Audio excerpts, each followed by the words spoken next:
a friend of mine wrote me and said, I think I'll read it because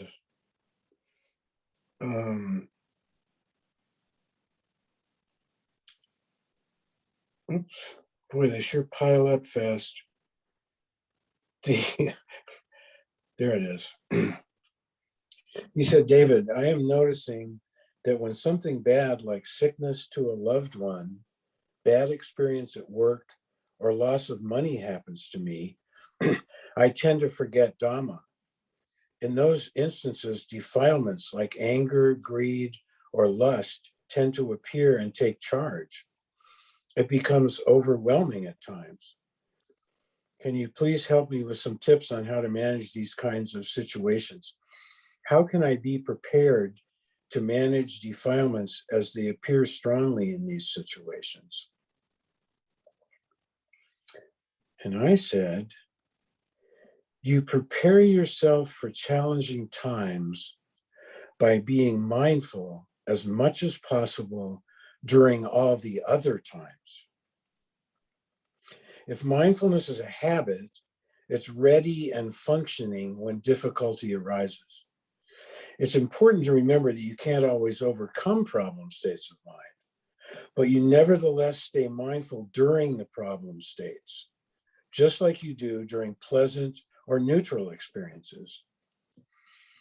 You can't expect weak mindfulness to take charge in trying times. That's why we try and maintain awareness as much as possible at all times so that it's up and running when challenging events arise. In other words, like, I mean, that's, pretty obvious, but like, if you don't work out or jog or train or anything, and then you hear about what's it called? Marathon. You don't, you're not going to do very well if you get up off the couch and set your beer aside, put the high hose back in the fridge and go to the marathon, You're just not up and running for that. You're just not ready. But if you train throughout the year on your, what do you call that? Treadmill and run and work out and, and all that, then when the marathon comes up, it's up and running. You're up and running and ready for it. It's the same with mindfulness. You can't expect to not be mindful very, very often. And then when some challenging circumstance arises, that you're going to just cope with it really well, because the reason that when mindfulness is the dominant thing in your mind, then a surprise or bad news or whatever it is a subcategory if you've got strong mindfulness. If you have weak mindfulness, then the surprise or the bad news or something is the dominant force. And then you got this little mindfulness that you're trying to like cope with whatever you're trying to cope with. And it just doesn't work. I mean, you still like try. That example. Huh? That was a really good explanation that you just gave. Oh, good. Yeah. Yeah. Anyway.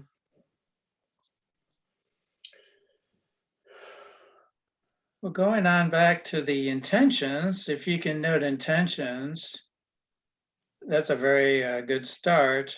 But the benefits of that in our day-to-day life and for lay people, amongst lay people, when greed arises or attachment arises, that gets noted, and then those unwholesome attachments fall away. If someone gets angry at us, it's just hearing, it's just sounds. If somebody says something terrible to you or something. Right. Yeah, it's just hearing. Right. You're just looking at the hearing part. And then later it's like, oh, I didn't react to this angry person. And it's like, oh, and then maybe you start thinking, and then, oh, I should be angry too.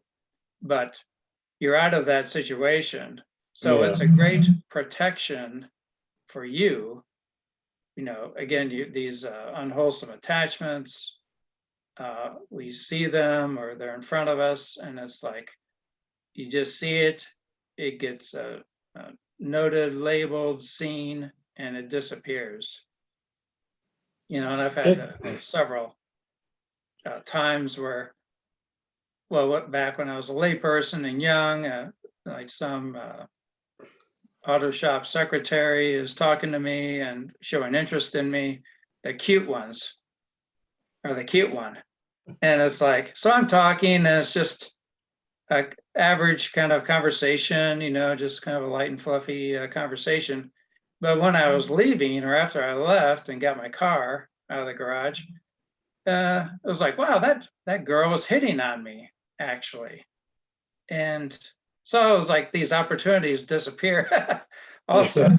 So you're kind of like, you're mindful and like you're being hit on and, by attractive You people. don't know And it. it's like, you're just kind of like off in your own world. But so things like that, I sort of like, oh, I can blame mindfulness on that. And, it's kind of a funny thing.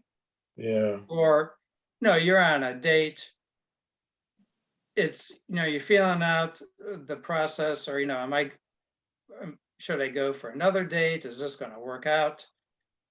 And it's like, you're at the end and it's like, it's not working out. You shake hands or whatever. As soon as I turned around and walked to my car, the whole attachment I had for this, perhaps future girlfriend disappeared. Huh. Absolutely. I mean, disappeared, got blown out of the water, destroyed. And I'm walking to my car and it's like just this light feeling of just, I don't know, freedom or just Yeah. a state of being protected. But so, I mean, these are protections. Mindfulness is a protection, against unwholesome mental states. So you can't have a thought of greed. Well, and the arhat is the absolute, that's the highest being for a man and woman. You can't have there's no attachments that can arise in the mind, and no anger can arise no matter what happens or you're being attacked. There's no anger towards that person. Yeah. Absolute moral purity, is the great benefit of this. The thing about all mental states is they don't last. They, impermanence is kind of a funny word because it's not really part of our vocabulary that we grew up with or something. It's kind of like mindfulness. Well, what does that mean? And what does impermanence mean? It's kind of I don't know. But what it means is these things don't last.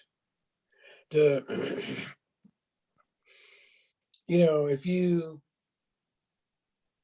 think about ice cream,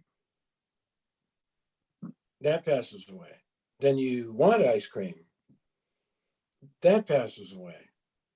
It's like, it's not this continuous persisting thing. If your mindfulness is good, it's just blips on, there's just these different things that arise and pass away pretty quickly.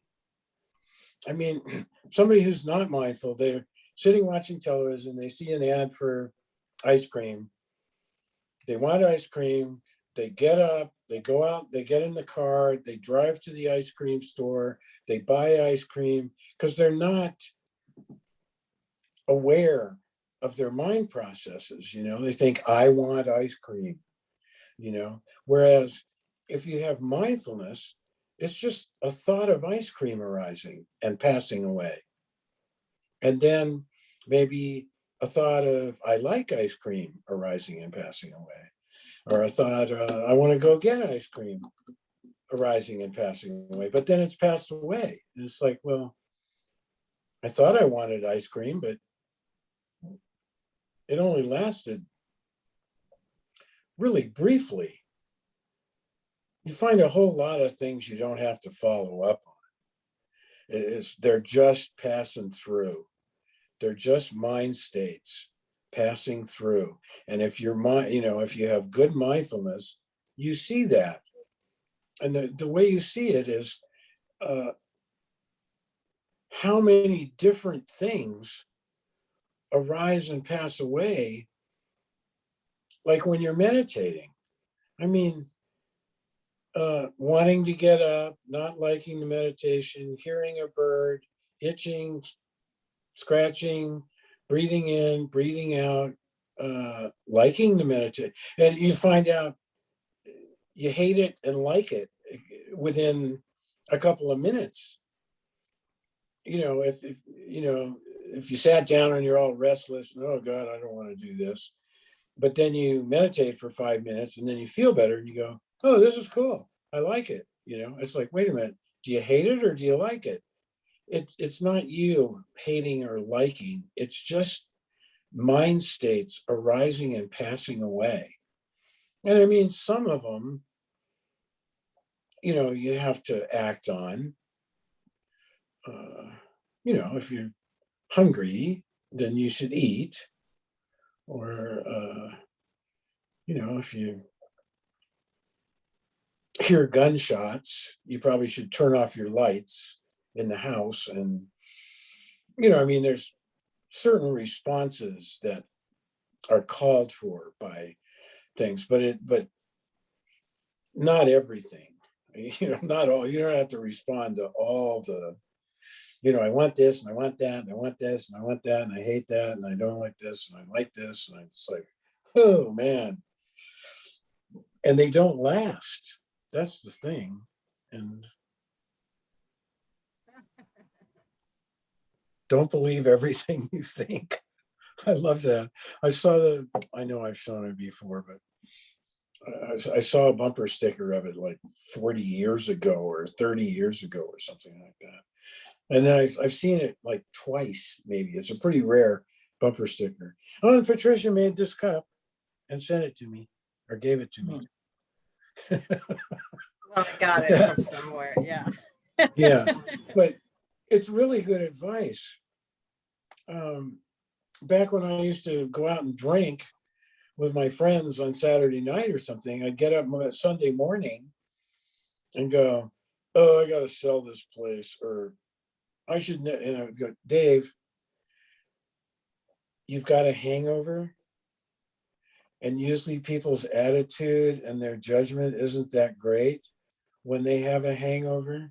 So maybe like eat something and take it easy. And when you feel better, think about this, what you're thinking about. Don't decide right now, and that's, don't believe everything you think.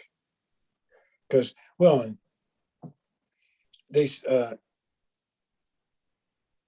people that have jumped off the Golden Gate Bridge to kill themselves, like a number of them lived, which is really remarkable.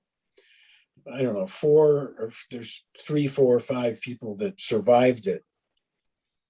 And you know what the first thing they thought was when they jumped off the bridge? Why am I doing this?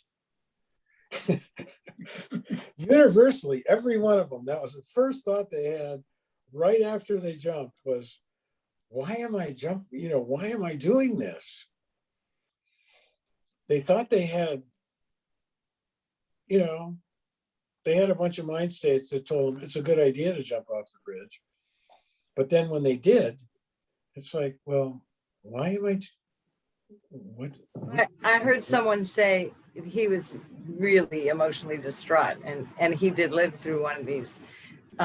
He was like quadriplegic, I think, but he just said as soon as he jumped, he knew he made a big mistake. Yeah. As soon as he jumped. Yeah. Yeah. It's a long way down. from the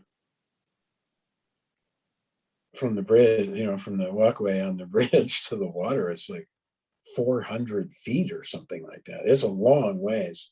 And the higher you are when you jump into water, the harder the water is when you contact it. I mean, from 400 feet, water's like concrete almost when when you hit it. If you just jump off the side of the pool, you don't even feel it, the water. But if you're going at terminal velocity or whatever, water isn't nearly as soft from heights. So what's the point? Don't believe what you think, just note it. And if you have a great idea, you can always, if you come up with a multi-million-dollar idea for a new app or something, that's worth pursuing, but most of it is just kind of random garbage, sort of, not garbage maybe, but pretty close. It's just it's just happening. You're not creating it. You're not saying, well, you can't say, okay, now I want to feel really great for the next hour and have no negative thoughts, just blissful, peaceful, that doesn't happen when you think that usually. I mean, if you're really developed, it might, but in almost all cases, you can't tell your mind what to do. But you can train it, and that's where meditation comes in, and you just recondition it in the direction that you want it to go, towards wholesome objects, towards letting go, towards less attachment, less anger, more love, more compassion, more, and this is a big one that nobody talks about hardly ever, is patience. People tend to be very impulsive, and patience is, the Buddha praised it as the highest quality, is patience. And patience means forbearance also with painful circumstances or foolish people, or that's included in patience. If you just wait it out, and this too will pass, and I can take this, I can handle this, I don't have to get angry or rebel against, or because it's impermanent, for one thing. It won't last forever, whatever it is. That's it's kind of bad news, because there are things that we want to last, but it's also good news, because things that we don't want to last won't.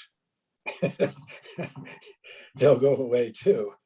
So it's kind of a mixed bag, you get it coming and going. And now, it's 9:01. And so we'll wrap it up there. And thank Bhante, it's so nice to have you drop in. Really good to see you. Yes, good to see everybody. Yeah. Thank you. And everybody else too. Yeah. It's good to see. But Bhante's a rare kind of drop in. Jim never came back. I thought he was just going to go off. I thought Jim would come back. So that was really sweet that he came on to give you that wonderful compliment. And then he left. Oh, is that what he was doing? Yeah. I don't know what he was doing, but he didn't come back. Yeah, that's right. He didn't come back. Was that at the beginning? Yeah, he came Jim on was here. and he praised his brother for teaching him meditation and helping him with his depression. It was very sweet. Yeah. And you have to show him this part of the show, then he can see his artwork again. Oh, okay, yeah. I'll Yeah. send It's him a proudly copy. displayed. It's Yeah. not in Yeah. a closet. Okay, all the best wishes for Thank you. everybody. Thank Happy you, everyone. Yeah, good to days. see you. Thank you very much.